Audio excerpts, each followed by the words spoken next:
My name is Vikas Malik and today I am providing you lecture number 49. Lecture number 49 हम chapter number 10 पढ़ रहे थे। ठीक है, हमारा चैप्टर नंबर 10 है। आज हम नेक्स्ट प्रोग्राम्स पढ़ेंगे। जो हम प्रोग्राम्स करते जा रहे थे, प्रोग्रामिंग हमने शुरू की हुई थी, तो प्रोग्रामिंग को आगे कंटिन्यू रखते हैं। तो सवाल आपका था, प्रोग्राम 10.17 तक आपने कर ली है, 10.17 तक आपने प्रोग्राम कर लिए हैं। 10.18 मैं नहीं करा रहा, ये आपने खुद ही करना है, कोई इतना मुश्किल नहीं है। मैं प्रोग्राम 10.19 से करा रहा हूँ। ठीक है जी,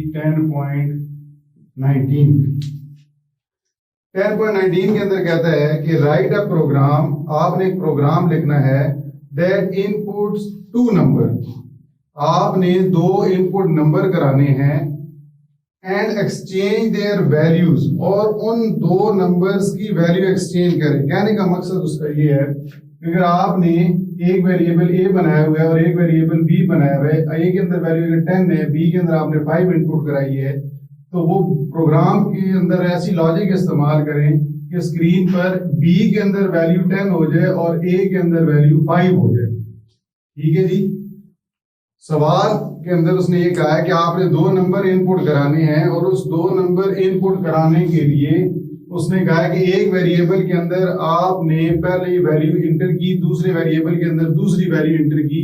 जब आपका प्रोग्राम चले तो प्रोग्राम चलने के बाद आपकी जो दूसरी वैल्यू है, जो दूसरे वेरिएबल में मौजूद है, वो पहले वेरिएबल में नजर आए और पहले वाले की वैल्यू सेकंड वेरिएबल में मौजूद हो। इस तरह का हमने एक प्रोग्राम लिखना है। इसके अंदर लास्ट पॉइंट उसने एक चीज ये बताई है, the programme should display the values of variables before and after exchange, कि आपके प्रोग्राम के अंदर वो वैल्यूज पहले भी जो इंटर यूजर करेगा वो भी दिखाए और एक्सचेंज होने के बाद, तब्दील होने के बाद भी उस प्रोग्रामिंग के थ्रू वो आउटपुट स्क्रीन पे कोड चला के दिखाए। अब हम कोडिंग करते हैं। सबसे पहले हम लिखेंगे header file hash include studio.h। ठीक है जी, ये हमारी 2 हेडर फाइल्स होंगी जो कि मैंने आपको पहले भी बताया था, हैश इंक्लूड connew.h। अब हमने आगे हमारा मेन फंक्शन आ जाएगा, वाइड मेन। हमने 2 वेरिएबल्स बनाने हैं और 2 वेरिएबल्स की वैल्यूज को चेंज करना है, जैसे अभी मैंने यहाँ पे आपको बताया। लेकिन 2 वेरिएबल्स हम बना लेंगे, लेकिन प्रोग्राम लॉजिक जो हमारी है वो आपकी डिपेंड करती है तीसरे किसी आरजी वेरिएबल को भी हमने इस्तेमाल करना होगा, क्योंकि एक और वेरिएबल तीसरे वेरिएबल को इस्तेमाल करके हम उन 2 वेरिएबल्स की वैल्यूज को एक्सचेंज कर सकते हैं। तो उसके लिए मैं क्या करता हूं, मैं 2 वेरिएबल बना लेता हूं, इंट के डाटा टाइप इंट दे देता हूं, एक बना देता हूं x, एक बना देता हूं y, और कॉमा दे के एक टेम्परेरी के लिए temp आपकी बुक में जिस तरह मौजूद है। ठीक है जी, मैंने डाटा टाइप दी इंट, 2 वेरिएबल्स बनाए x और y। आप कोई भी बना सकते हैं, जरूरी नहीं है कि आपने x y देने, नाम जो मर्जी दें, आप a b c भी दे सकते हैं, कोई भी दे सकते हैं। मैं आपकी बुक के लिहाज से आपको पढ़ा रहा हूँ ताकि आपकी जो बुक में लॉजिक इस्तेमाल की आपको पहले समझ आ जाए। जब आपको ये चीज समझ आ जाएगी तो फिर आप उसको अपने वेरिएबल्स को यूज कर सकते हैं। अच्छा, अब ये हमने तीसरा वेरिएबल टेम्परेरी बनाया, वो क्यों बनाया मैं आपको बता दूं पहले ही। मिसाल के तौर पे x के अंदर वैल्यू 5 है, y के अंदर वैल्यू 10 है। अब मैंने y की वैल्यू x में लेके जानी है, x की वैल्यू 10 में, तो उसके लिए हमें एक टेम्परेरी फोल्डर, मतलब टेम्परेरी एक वेरिएबल बनाना पड़ेगा। तो टेम्परेरी वेरिएबल का मतलब क्या है कि मिसाल के तौर पे ये बॉक्स खाली, अब मैं क्या करता हूँ कि x की वैल्यू मैं इधर ले जाता हूँ, जब 5 यहाँ चला जाएगा, अब x के अंदर वैल्यू नहीं है। ठीक है जी, अब x के अंदर जब वैल्यू नहीं है तो हम y की वैल्यू x में भेज देते हैं। अब यहाँ पे y की वैल्यू नहीं है, अब y के अंदर वैल्यू नहीं है, तो इसका मतलब है टेम्परेरी में जो हमने a की वैल्यू स्टोर की थी वो y को दे देते हैं। ये वैसे का वैसा अपनी वापस रूटीन में आ जाएगा। ये तो हम सिर्फ अपने मकसद के लिए इस्तेमाल करें। अब देखिए यहाँ पे y के अंदर 5 हो गया, x के अंदर 10 हो जाएगा, वैल्यूज चेंज हो जाएंगी, तो इसलिए हम तीसरा वेरिएबल ये इस्तेमाल करते हैं। तो हम सबसे पहले 2 नंबर इनपुट कराएंगे। तो मैं कहता हूँ जी प्रिंट f, स्क्रीन पे लिखा हुआ है पहले, इंटर 2 नंबर्स, इंटर 2 नंबर्स। ठीक है, आपने स्क्रीन पे आपको लिखा हुआ आएगा कि 2 नंबर इनपुट करें। इनपुट करने के लिए हम स्कैनफ फंक्शन का इस्तेमाल करते हैं। ठीक है, स्कैनफ फंक्शन इसलिए इस्तेमाल करते हैं कि हम कोई वैल्यू इनपुट करें। तो इनपुट करने के लिए हम यहाँ पे 2 वेरिएबल्स हमने जो इस्तेमाल किए हैं एक्स और वाई, उसके लिए यहाँ पे डाटा टाइप हम इंट बनाई हुई है, तो उसके लिए %d इस्तेमाल करेंगे, एक एक्स के लिए और एक %d वाई के लिए, कॉमा क्लोज। यहाँ पे लिखे एड्रेस ऑफ स्कैनफ है ना, तो यहाँ पे एड्रेस ऑफ ऑपरेटर होगा एक्स और एक होगा address of Y.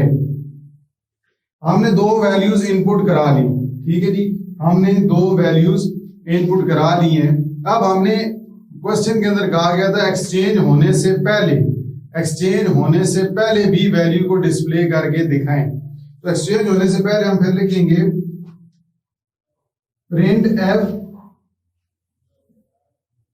Values before exchange,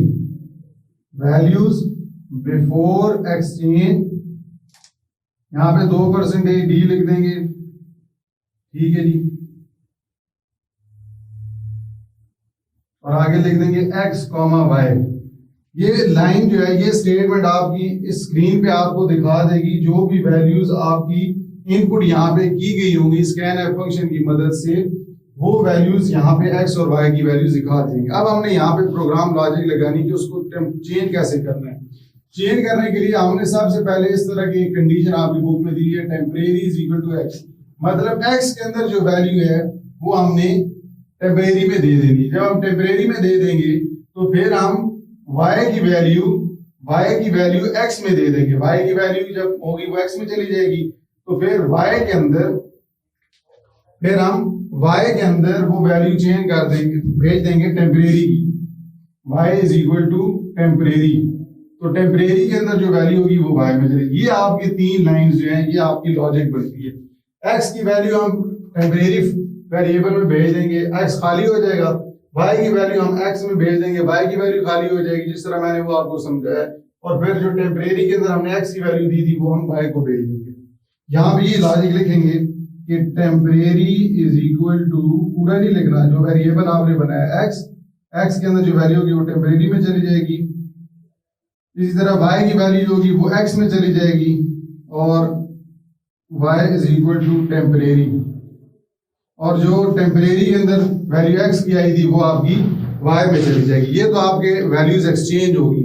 लेकिन उसने क्वेश्चन के अंदर कहा था कि आपने वो वैल्यूज डिस्प्ले करके भी दिखानी है। तो डिस्प्ले के लिए हमारे यहाँ पे, मैं यहाँ पे लिख रहा हूं प्रिंट एफ, यहाँ पे लिखेंगे values after exchange is %d 2 दफा लिख देंगे, एक x के लिए एक y के लिए, आगे डबल कामा क्लोज कामा देंगे x, y। ठीक है। अब ये क्या होगा कि जो आप ये तो वैल्यूज जो है बिफोर एक्सचेंज, पहले एक्सचेंज होने से पहले जो आपने इनपुट की थी वो डिस्प्ले करेगा। ये लॉजिक चलाने के बाद आपकी वैल्यूज x और y के अंदर चेंज हो जाएंगी। उसके बाद यहाँ पे हम लिख देंगे गेट ch और ये प्रोग्राम की ब्रैकेट यहाँ पे क्लोज, बॉडी क्लोज कर देंगे। तो ये आपका प्रोग्राम था जिसके अंदर हमने 2 वैल्यूज को इनपुट किया और इनपुट करने के बाद हमने एक्सचेंज होने से पहले भी वैल्यूज उस वेरिएबल की डिस्प्ले करके दिखाई।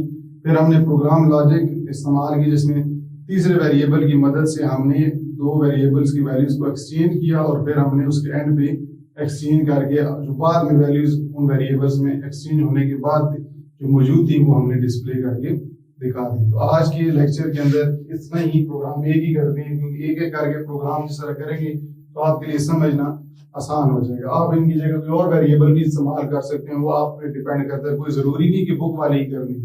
अगर लॉजिक समझ आ गई है तो आप कोई भी वेरिएबल इस्तेमाल कर सकते हैं। इंशाल्लाह नेक्स्ट लेक्चर के अंदर हम और भी प्रोग्राम्स करेंगे। तब तक के लिए अल्लाह हाफ़िज़।